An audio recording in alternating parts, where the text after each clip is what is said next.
Welcome to another episode of the Committed Man podcast. I'm here with my good friend, lifetime friend, Fred Sassani. What's up, buddy? Hey, man. How are you? Thank you for having me on this podcast. I'm honored to be on it. For sure, man. I knew when I was receiving, I was feeling this calling to go deeper and starting to do coaching with men and the idea to start a podcast, I knew that you would be the first guest that I have on. So I appreciate you being willing to do that for sure. Yeah, that's awesome. Thank you for having me. Yeah, man. So, look, I think this is a really good chance. You and I have known each other. Man, let's go back in the years. So, graduated in 96. I think you ended up coming to, Pflugerville High School. Was it like 94? 95. 95. We played football together. So, we've known each other for a long time. And we'll talk about some of that history. But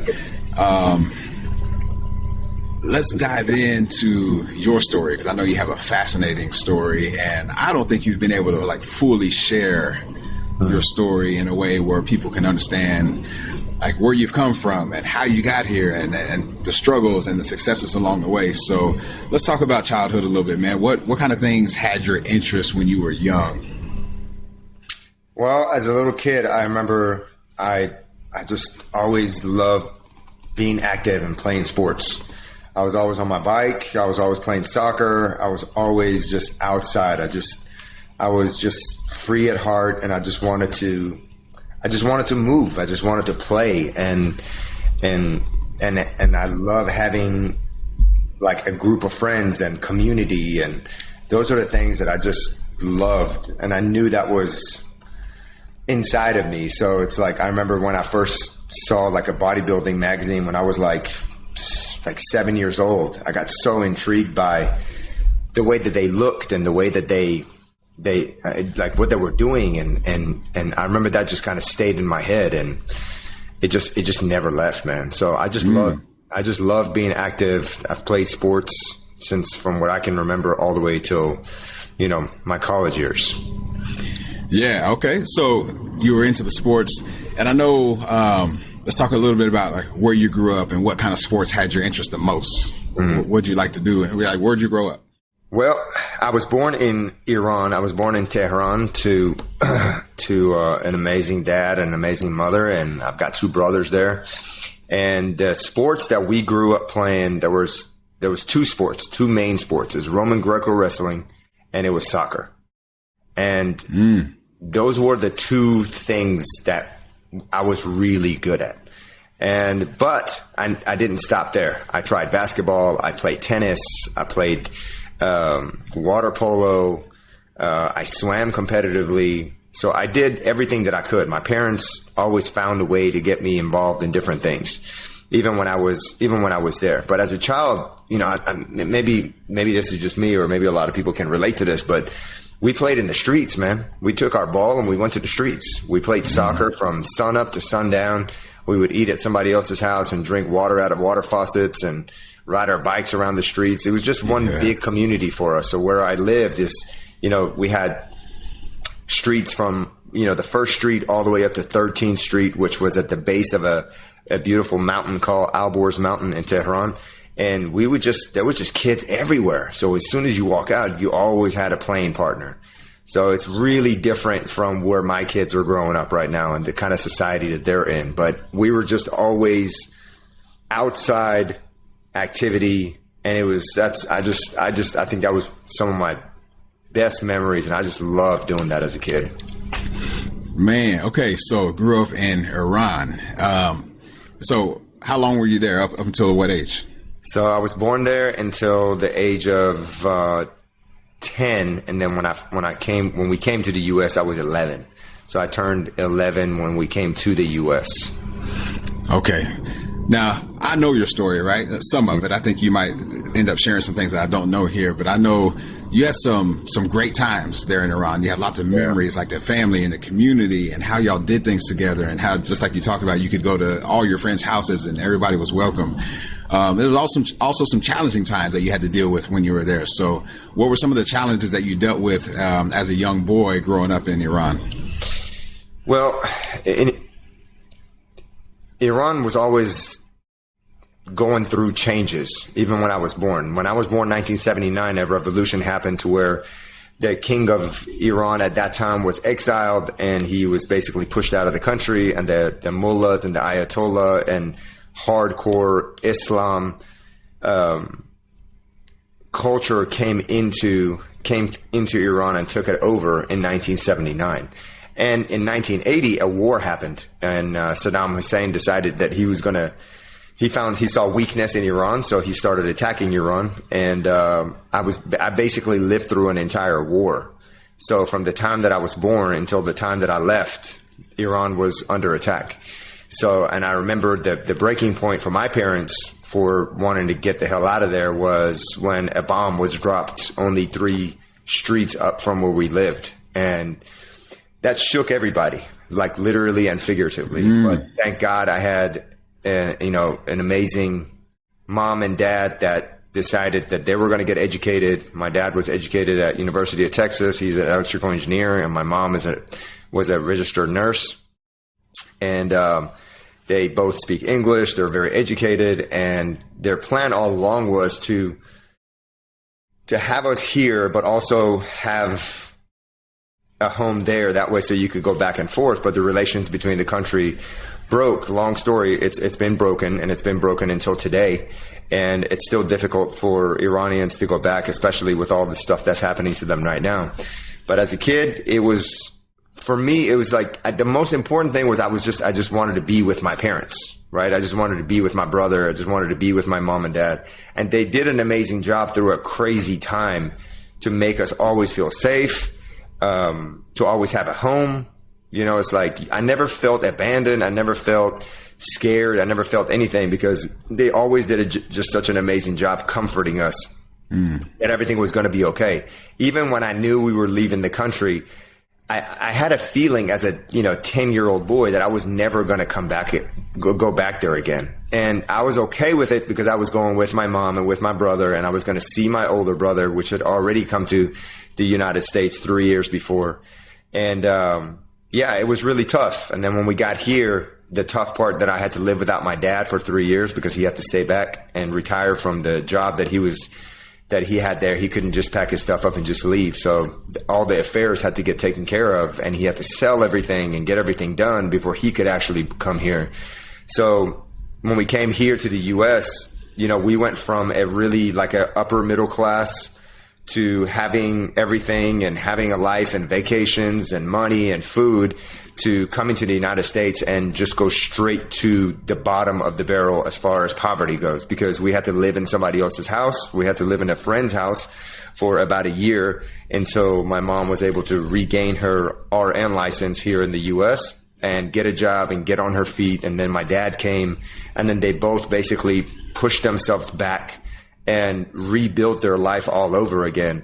And I was a witness of that as a kid. And, that changes you when you have to go from one country to another country, and then you see your mom and dad have to separate, not because they don't want to be with each other, but that's what's good at that time for your family. And then for them to reunite and rebuild their kingdom all over again. So as a father now, and as someone that's in their 40s now, and I can look back and say to myself, like, shit, like my parents were doing this at this age, like with kids that are the same age as my kids right now. So it puts a lot of things in perspective of like what power and what determination and what level of like balls you got to have to say, you know what? We're going to rip all of these roots out of the soil and take it to another soil and then start all over again. And we hope that this tree continuously produces the fruit that it was producing before. So it does a lot of shit to you whenever you're a kid and you're watching this, and it created a lot of issues inside of me as well too, because now it's like I lived 10 years there, and then you're moving into a new culture. It's a new language, it's new food, it's new friends, it's new people.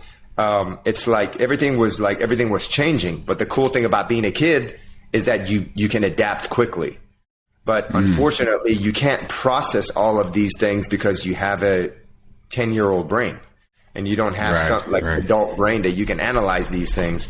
And I think that's where a lot of like future problems for me happened because of all these past things, but we were in such a fast mode of like, hurry up, you don't know the language, learn to read. Like I had to learn how to write and read when I was 11 years old. So I got thrusted into the 7th grade without any English whatsoever. And that's like the worst time to go to fucking school. That's the worst time. I mean, it's middle school. Everybody is like, you know, going through weirdness of puberty. And, you know, it's like, that's where all the bullying and all the crazy shit happens. It's right there in middle school. So, and it wasn't in the greatest part of the town either. It was in a kind of a rough part of town. It was a rough school. And, but yeah, man, there was just so much that happened that doesn't normally happen to a normal kid that's 10 years old, that's just got a mom and a dad and they live in a house and, you know, they have their own life. You know, we had to switch sides of the world in order for our life to become better, but it wasn't that great in the process. You know, it's like it was real dirty at the beginning until they got themselves up and we got ourselves going and everything started to kind of get itself kind of rolling in the right direction. Man, I just want to make sure everybody caught everything that happened there, because there was a lot there, right? So imagine living in a foreign country and then parents having to make a decision to uproot the family. So the older brother ends up leaving 3 years before, right? And then mom and younger brothers finally decide that it's time for them to go. So they leave. Dad's still left behind. And then a few years later, dad comes over. And this whole time, your mom is thinking about how to, you know, rebuild and get things going here while your dad is waiting to be able to come over. And so, and then you get here, you're this middle school age, don't know any English. You got to learn how to speak English, learn how to write. Like, what a story of perseverance for everybody in your family at that time, because that is definitely not the norm, like you talked about. You know, if a family is raised here, you know, you get kind of raised into all these comforts that you have, right? You're gonna go to school, you're gonna learn this language, you're gonna hopefully, you know, live with both of your parents, those types of things, where you had all of that shaken up at some point at the age of 10.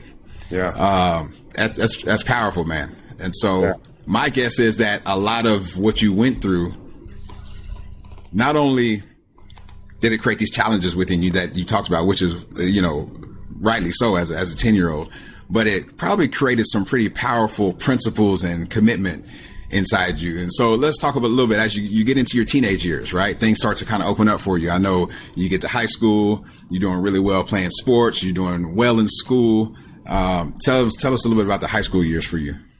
Well, I first started going to a school down south at Travis High School, and Travis at that time was not the greatest school, just because it was just not in a good area. But my mom got this job that allowed us to move north and to north of Austin, where Pflugerville is. And I remember I didn't want to move because I had created this community of friends, and I just didn't want to restart over again. I didn't want to be that foreigner kid that has to get used to new friends. But the cool thing was that my body was developing. I was dropping my accent, so you couldn't really tell I was from somewhere else.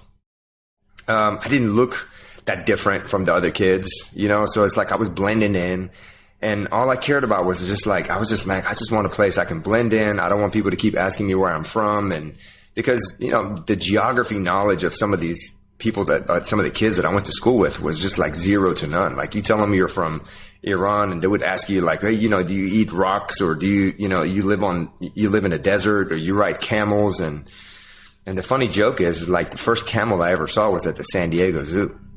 Like that's, you know what I'm saying? It's like people think that we just, you know, we were living under a rock. And, but, you know, we made the move to Pflugerville, and I remember coming to Pflugerville High School, and the moment I stepped into school and I saw the condition of the school, I saw, you know, everybody was just kind of dressed different. It was clean. And I said to myself right there, I was like, this is your restart. This is your chance right here to kind of hide your true identity. And that was a thing that it's like that kind of where it kind of started. I was like, nobody needs to know you're from Iran. Your last name is Sassani, so it sounds Italian, and Italian is much cooler than being a Middle Eastern at that time, because we were in a war with like Kuwait, and it's like all of these things, and it's like you just got made fun of all the time, right? It's like, does your dad own a gas station? Just all the prejudice you can possibly think of. It was always there. So the funny thing was like in football, my name, like they had like nicknames on the lockers. Some people were like Flash and this. They had named me like the Italian Stallion. I'm like, hell yeah, we're gonna go with that, because if they're calling me that, then nobody's gonna question where I'm coming from, what I'm doing. There were some friends that I knew, but at that time I was like, man, I'm just gonna rewrite this, revamp this, and just almost kind of like hide a little bit. So I wasn't truly myself there in high school, because I was just too busy trying to be cool and trying to make friends. I just wanted to be accepted. That's all. I just wanted to be accepted. So, but there were some great relationships that I still have to this day, which the greatest one is you. And, and it's like, once I got to see my friends outside of high school, and when high school was over and we were older, and it's like, then they really kind of figured out who I really was. They were all surprised. They're like, man, we never knew you were from the Middle East, or we never knew you didn't speak English until you were 11, or we didn't know because you're just trying to be cool, right? They're just trying to do that. But one thing that happened in high school is I found the weight room. I found the weight room, and I remember Coach Wallen had a really big impact on me, and I realized I was like, I'm a little bit smaller. I'm not as fast. It's like I'm not as talented as some of these kids, but I love playing this game. So the only way to beat everybody is to just basically get stronger, get faster, and just outwork them. And that mentality came from watching my mom. That mentality came watching my mom reading a nursing book that basically like the nurse's guide or whatever, like it's their encyclopedia. That's what she read in Iran when we were making our move. And that's the only like literature she had to pass the RN tests. She's had practical practice. She'd been a nurse for 20 years before that, but she had to redo the license in English, right? But there was no courses she took. There was no classes that she went to. She was just reading like the nursing encyclopedia. And, oh man, and that's what I'm saying. It's like, when my dad came to the U.S. when he was 28 to go to University of Texas, he didn't know a word of English. By the time he was done, he was leaving with an electrical engineering degree. So I saw them. I saw them the way that they worked. I saw their commitment. I saw that they never made excuses. And I just said, you know what? Hell with this. I'm going to get into the weight room, and I'm just going to outwork everybody like my mom and dad outworked everybody. That's why we're here. So it's all about outworking people. And I don't know if you remember or not, but I just lived there. I lived in the weight room. And Definitely. At that time, I don't know if I was doing things the right way or the wrong way, but I was just in the weight room. I was creating that habit of like, you're going to go party, I'm going to go lift weights. You're going to go out, I'm going to go lift weights. You're going to do this, I'll be doing sprints. And it really paid dividends. It really did pay dividends. And I was kind of building that on the back end because I realized that's how I could win, because there was no way I was going to win. And academically, I was behind too. I didn't do really good in school at all because my English was not very good as far as my writing skills, reading skills, and I had dyslexia. So it's like, it was all over the place. But I had to, if somebody would read a paper one time, I would have to read it 10 times just to understand what that page meant. So it was really difficult for me to kind of get it going. And then towards the end of my senior year, I realized my GPA was really low. And they said, your only option is going to be, to go to like a community college or whatever. And that's when I started researching community colleges and found one that had, a football team because I wanted to continue to play football. And that's how I got into college. But then when I got into college, that's when I really learned how to study and really kind of went after it. And it turned out to be pretty awesome. Man. So I know you ended up playing your 4 years in college. You ended up coming back home from college. We'll kind of fast forward a little bit to where, you get back home, And I know when you came back home, you were kind of in this dark place trying to figure out like what now, because you had spent so much time in your athletic endeavor, right? And that's where you found your identity. And then that was your group of friends. Those were your people. You know, you had that for 8 years in a row through high school and college. And then that's gone. You're back home and you have to decide like, what am I going to do with this life? And so tell us about that transition coming back home and what you decided to do after that. I can tell you that the transition from coming home from Kansas Wesleyan University, the drive back home was the most depressing drive I've ever had in my life, because I left all my brothers behind and I knew I was never going to see them again. And one thing I can tell you is, like, when you have a community like that, when you have something that you have a bond, and a lot of people would feel that in high school because, you know, you're there for 4 years, you grow up with those kids, but most people don't go off and get scholarships and play football.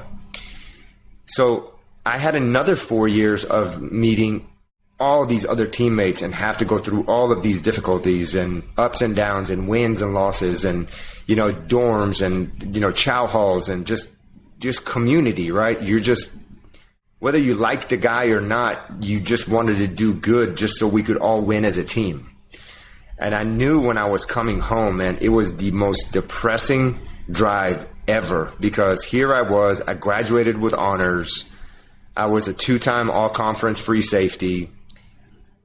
And then it was over.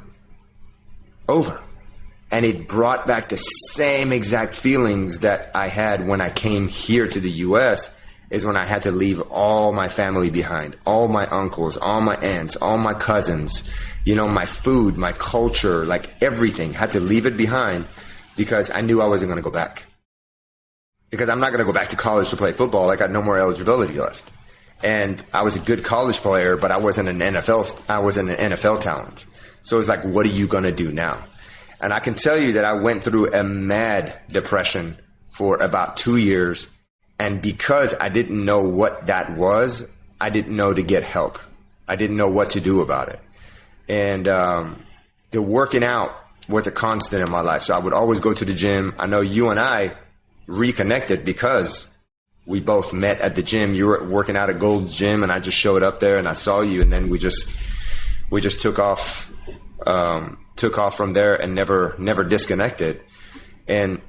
But losing that community, losing the people, losing that support system, losing those close bonds that I had worked so hard to make, and have it be just over because you graduated college, I'm telling you, it is something that a lot of guys don't want to talk about. It's a lot of people from the military that don't want to talk about. I think it's talked about more now.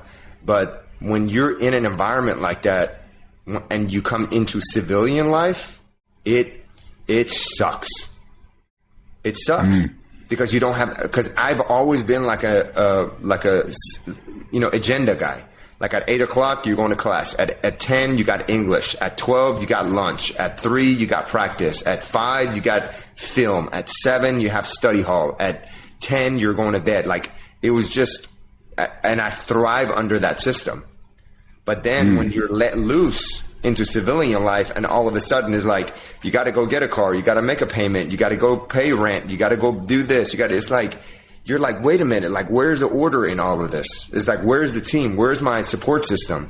And if you're not part of like some kind of a, you know, like a dojo or like a gym or, you know, like, and I tried it. I tried to go play like basketball at YMCAs, and I tried to go play flag football, and I tried to recreate this team atmosphere.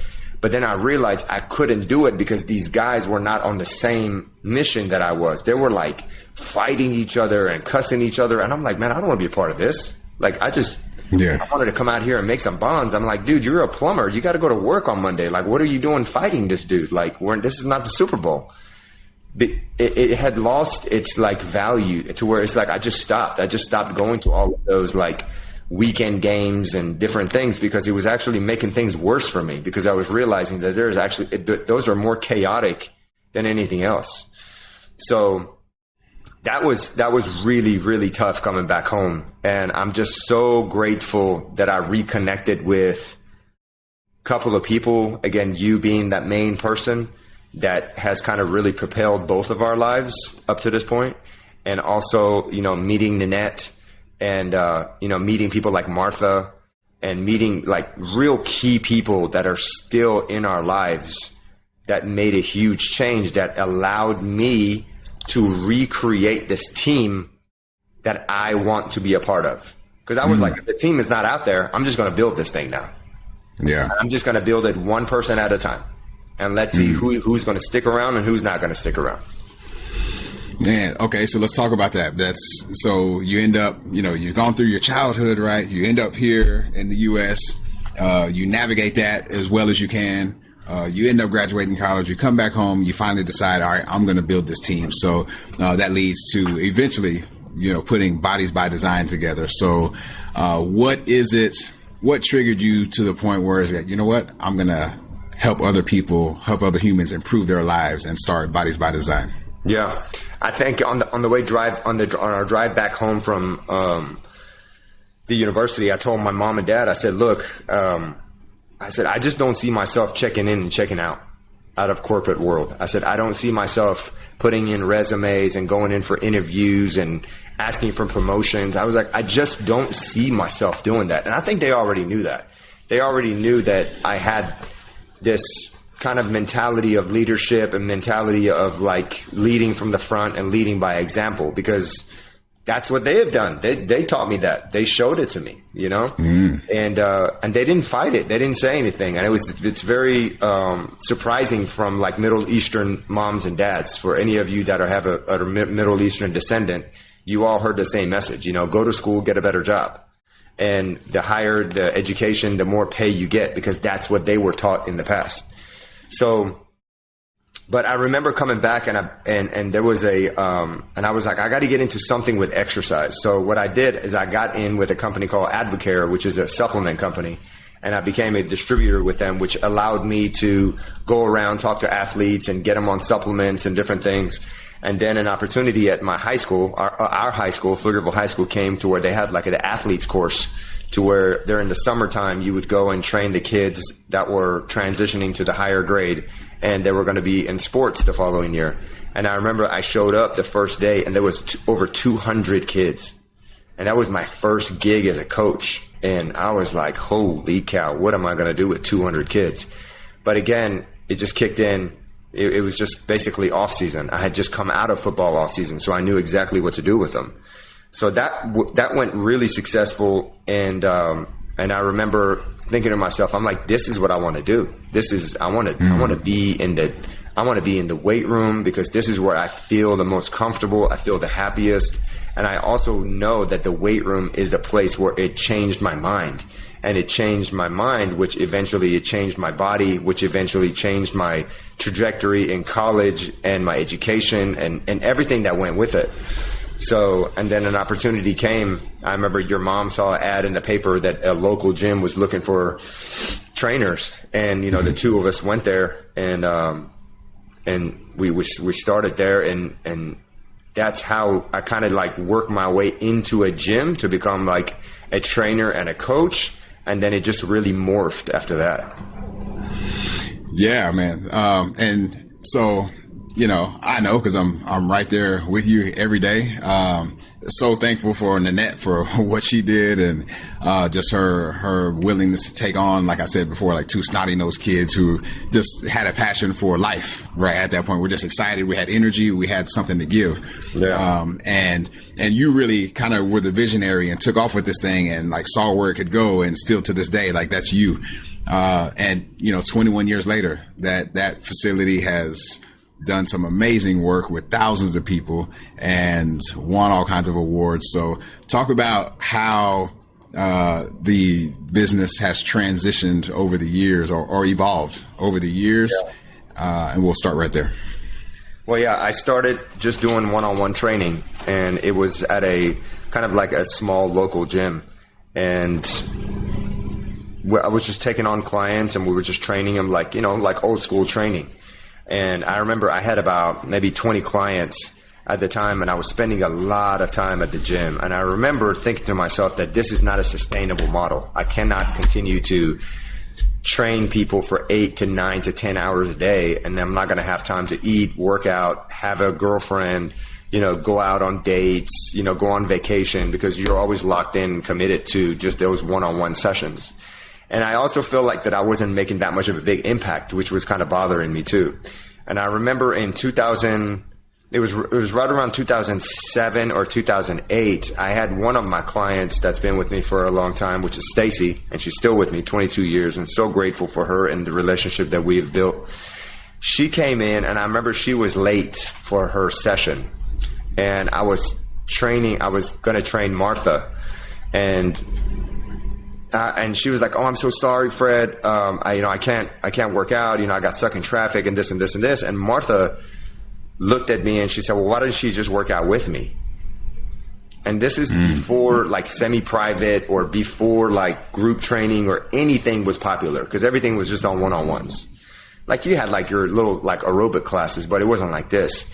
And I looked at Martha and I said, "Are you sure you're okay?" That's Stacy. She said, "I love Stacy. She can work out with me anytime she wants to."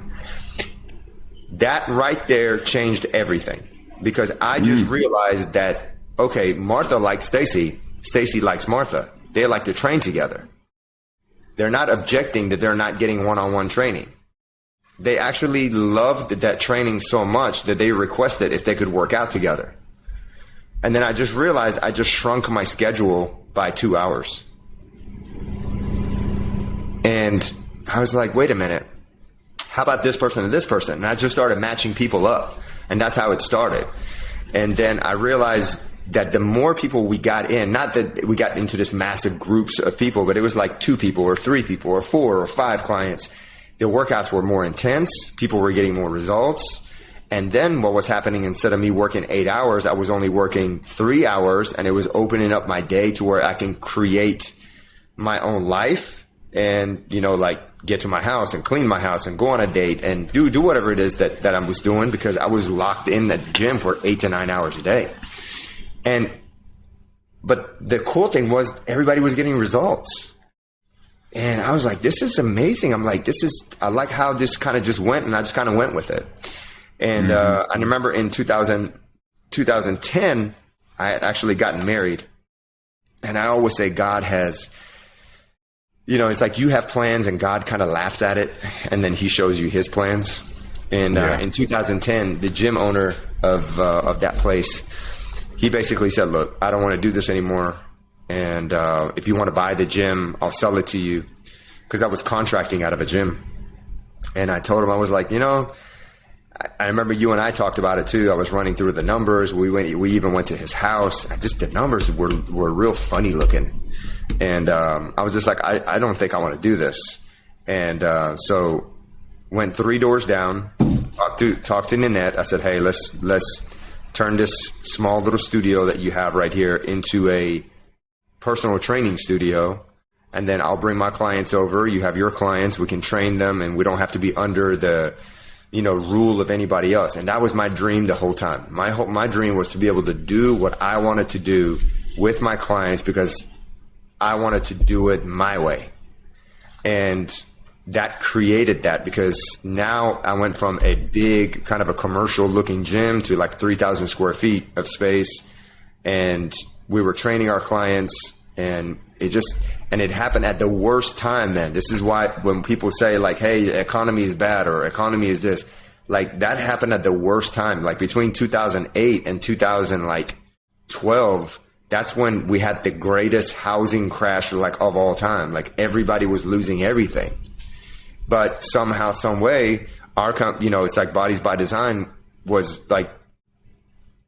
growing 2-folds at a time. And we got so much bigger, like in that process, to where that small space couldn't contain us anymore. And that's when we made the transition to the space that we're in right now. And I remember I called you because it was kind of a colossal task. I was like, dude, hey, you and I weren't together at that time. And I was like, hey, you know what? Can you help me move some of this equipment to this new place? And I remember through that move, once we were done or halfway through, you were like, hey, man, what do you think if I come in and we can make this kind of like a 3-headed monster thing? And that became really exciting. And because now is like my best friend from high school, Nanette has been my partner and like the person that gave us our chance from, 2002. It's like we all kind of get back together again. And it was like we got the band back together. And it's been a really, really amazing ride so far, because that transformation from like where we were and to where we are right now, it's such a different look. It's such a different feel. It's such a different culture. But we always put in that hard work, consistency. And I think that's what's really kind of paid us back, because we just want to take care of people.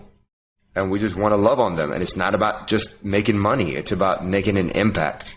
And that's where we are right now with Bodies by Design. And that's, it's a gym that, we've been voted top 5 in the past 5 years in Austin as a top 5 gym. All the trainers, including yourself, have been voted as a top 5 trainer in the Austin area. We do a ton of community work. We're adopting families at the end of the year. We're doing a lot of stuff for St. Jude every single year. We're running the warm-ups for the 5K, and we've raised thousands over the years. So it's not so much, again, about like always making it about business and money. It's if you can make this about people, that's what my mindset is always. Like if you can make this about people, the money will flow, the success will flow, but you don't want that to flow without awesome relationships. It sucks. It's like you're rich, but you're super poor. So, and the relationships that we have in there, like the people like Martha, like Stacy, like Susan, like the people that have been with you for 20 some odd years, and, they've been through they've watched us grow up. It's like the people watch me go from a single man to a girlfriend to a wife to 2 kids, and that's really, you got to wrap your head around that sometimes. And again, that has morphed into bigger things and bigger things. And again, it's just been such an amazing ride throughout this whole Bodies by Design journey. Yeah, man, what a powerful story all the way from your childhood to this point. And appreciate you being open and sharing. I think when other men hear you talking about this, what they're going to really hear is that commitment has been really important to you throughout all of this, because otherwise there was plenty of instances for you to kind of pull back, to quit, to like fall into shame and to fall into guilt. And it's not that you didn't feel some of those things, but there was something else that drove you. And I feel like the commitment that you had through all of this has been really, really strong. So let me ask you, man, what does it mean to you to be a committed man?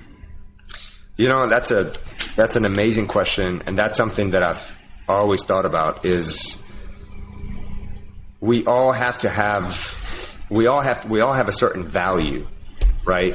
And we all have to be valid, because if I'm not a committed man, then I'm not very valid in society.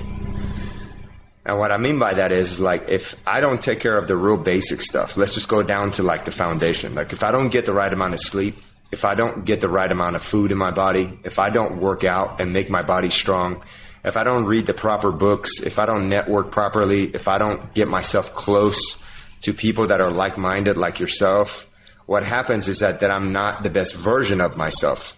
When I'm not the best version of myself, it's difficult for me to commit to my wife. It's difficult for me to commit to my kids. It's difficult for me to commit myself to the gym. And it's damn sure difficult to commit myself to any of my clients, because I don't have the foundation to carry all of that. And then what happens is you lose your validity. You're not valid anymore. And when you're not valid, what happens? People leave you. And when you're not valid, society leaves you. When you're not valid, you're no longer needed.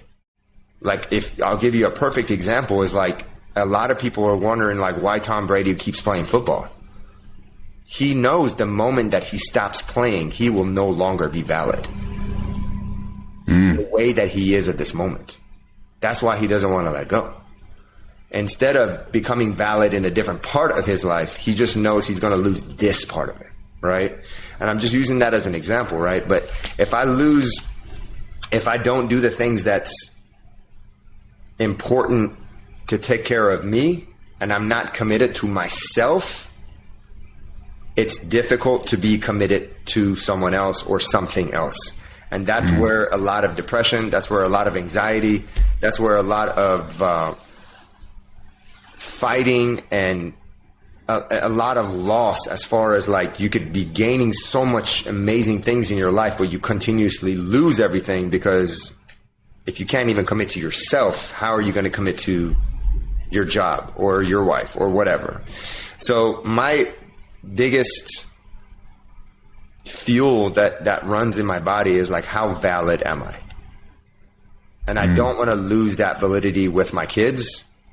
I don't want to lose it with my wife. I don't want to lose it with my family, because like I said, if you lose that validity, then you're no longer needed.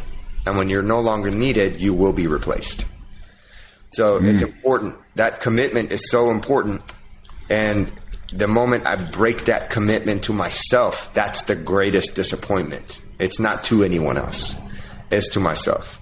So I want to be madly committed to myself and the basic things that can get me going on a daily basis, in order for me to be able to shoulder the chaos that always is at the front door wanting to come in.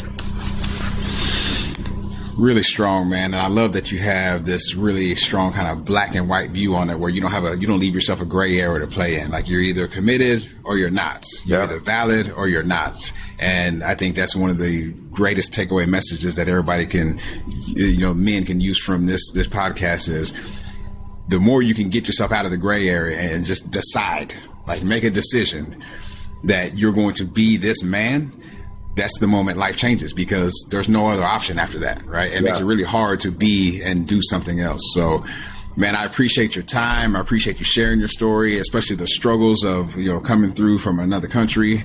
Even though another man may have not come from another country, just understanding what it takes to move yourself forward is going to be a powerful lesson.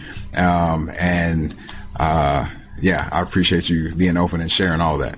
Oh, yeah, man. Anytime. I appreciate you having me as the first guest. I know you've been wanting to do this for a long time, and I'm very excited for you, and I'm very excited to hear the stories of other men that you're going to be interviewing, because I feel like we can all learn from each other, and this community of men need to come together.